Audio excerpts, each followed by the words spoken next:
Hi there, and thank you for watching my episode of Authors in the Dark. I'm excited to read for you. The genre of my book is erotica.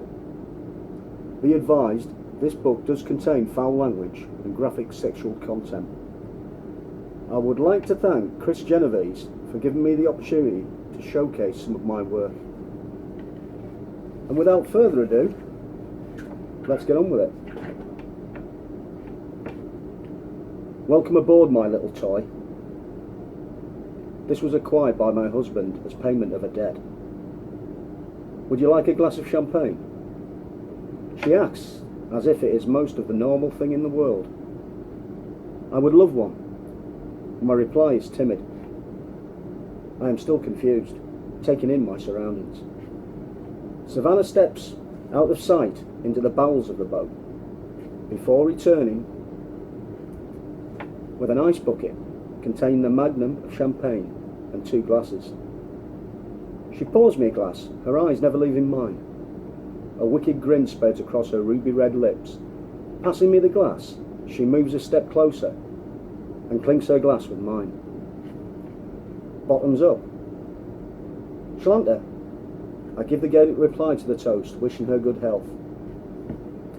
The bubbles fizz on my palate. It's a little too dry for my taste, but I keep silent. Voices carry from somewhere above us. I cannot discern how many people there are, but from the pitch, they are definitely female. Savannah drains her glass in 2 gulps, indicating I should do the same. She appears to be in a hurry. Grasping my wrist, she turns and pulls me after her. We wander along a short corridor until she stops by a door on our left. Pressing down the handle, she invites me inside. The room is Spartan, with only a closet and a chair in the centre of it. On the chair lies a leather thong and a set of leather-studded cuffs, a steel collar and padlock, and a shiny black blindfold. Undress now, my pet, and put on your party dress. The tone of her voice has changed as she points out the items on the chair. I nod. I hurriedly discard my clothing and, standing butt naked, I look over my shoulder. Savannah has her back to me, but she too was completely naked. Running my eyes down from her neck, I admire how athletic she looks. The curve of her spine and hollow of her back lead to a pair of ripe, full-ass cheeks. My cock is throbbing, and I have the urge to bend her over and slide myself deep inside. I know that this would only bring recriminations, so I avert my eyes and begin to dress. Slipping on the leather thong, I notice it has a clip on the side for quick release. The leather feels soft but clammy against my skin. The sensation is not an unpleasant one, and my pulse quickens. I put my hands on the tiny garment and adjust my throbbing cock. It is fighting to escape the confines of the thong. My thumb brushes against the tip, and it is immediately covered with the milky pre-cum that is already weeping. Picking up the cuffs, I slip them over my hands and wrists. Then, I pick up the collar and secure it round my neck, closing the hasp with the padlock so it clicks into place. I tilt my head from side to side to try and get comfortable, and to ensure I can breathe. Satisfied that I can, I finally reach out for the blindfold. Not yet, my pet. The warning stops me in my tracks, and I turn to see Savannah standing, crop in hand. She is dressed entirely in black leather, with a bodice that lifts and enhances her perfect globes. It is tight at the waist, and a buckle glints at the centre. Scrutinising the garment further, I see it has a zip in the area of her pussy. A flowing leather skirt is attached to the ensemble, giving it the appearance of a trench coat, ending just above her ankles. Tight leather gauntlets cover her arms to just above the elbow. She stands on 6-inch high heels, which are also black. 2 tiny anklets glitter in the meagre light of the room. Kneel, my pet, she commands, pointing to the floor with the crop. I comply, getting down on both knees on the cold floor, and attempt to make myself comfortable. I bow my head as she passes by. A short moment passes, and I hear the sound of the chair being dragged across the floor. turn and face me. I swivel my body through 180 degrees. When I raise my head, she is sitting with her legs crossed, the crop held menacingly in her hands. With a sardonic look on her face, she examines me. Her lips are moistened by her tongue as it flickers over them. Mine are dry, as is my throat. Maybe it's the anticipation of what is to come, making me apprehensive. Are you horny, you little fucker? She asks, tapping my balls lightly with her crop. Placing the heel of her right foot on my chest, she unbalances me, and I strain to right myself. Knowing not to struggle too much, I relent to the pressure, leaning back slightly, my eyes staring at the ceiling. My abdominals tense, and her heel draws a line from my chest to my cock. In a gentle, almost playful way, she massages it with the tip of her stiletto. I feel myself forcing my hips forward, wanting more of her touch.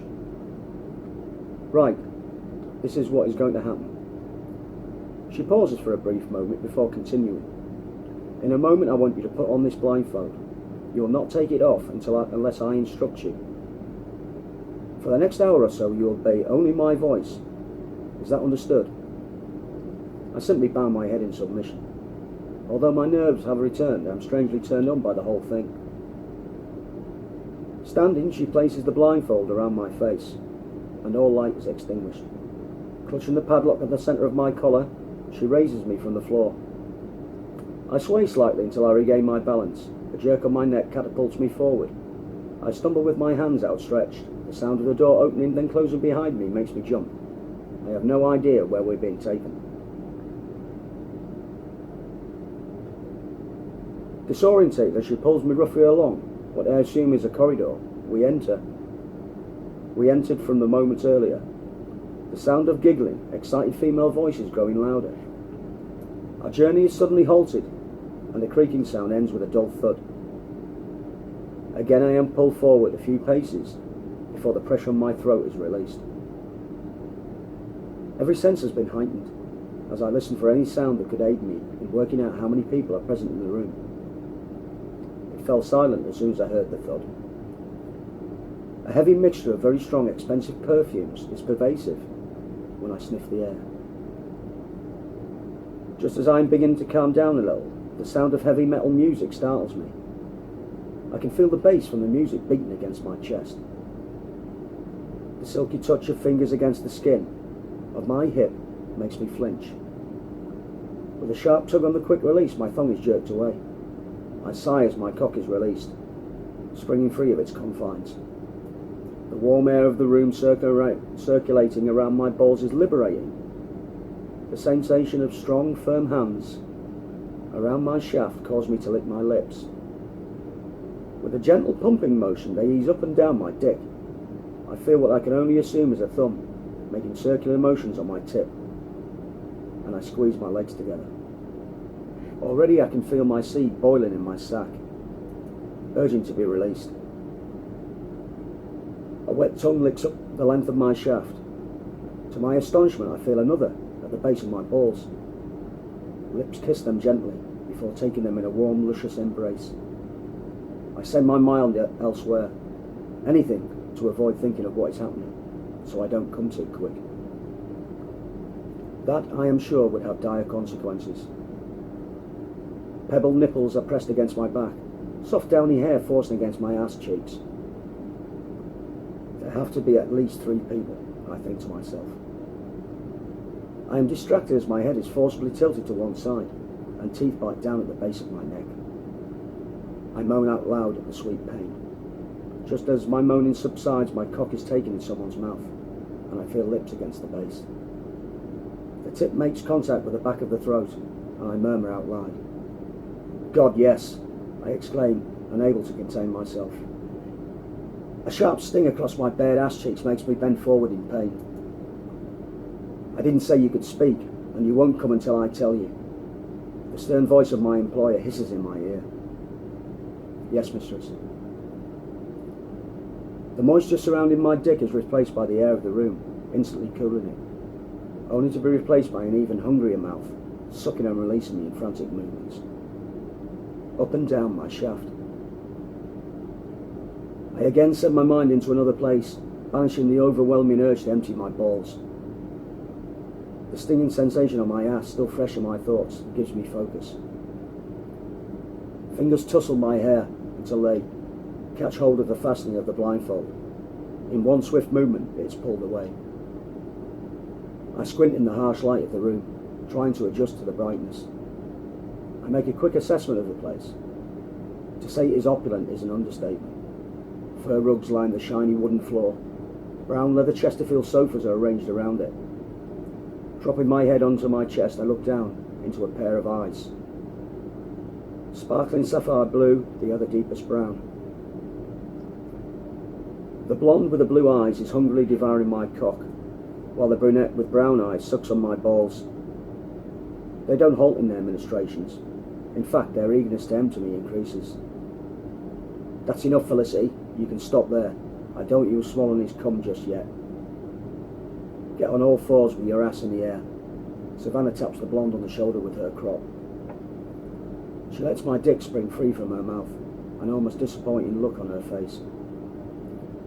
Complying with Savannah's wishes, she turns and assumes a position on the white rug with her ass in the air. The suction on my balls also disappears as the brunette rises from her kneeling position. Eat her pussy, my pet, Savannah whispers into my ear. Yes, mistress. Now, this is an order I will have great pleasure carrying out. Cunnilingus, one of my favourite pastimes. I kneel on the rug behind Felicity. The brunette comes to join us after picking up something from a nearby table. In my professional vision, I can see Savannah and another blonde, who must have been the one biting my neck. They settle down on a Chesterfield. The blonde across Savannah's lap. Savannah strokes her hair lovingly. The lesbian show making me even harder. The aroma of Felicity's pussy consumes me as I insert one finger between her ripe folds. Her juices run down it to my wrist. She is soaking, eager for me to pleasure her. The tip of my tongue flicks across her swollen clit.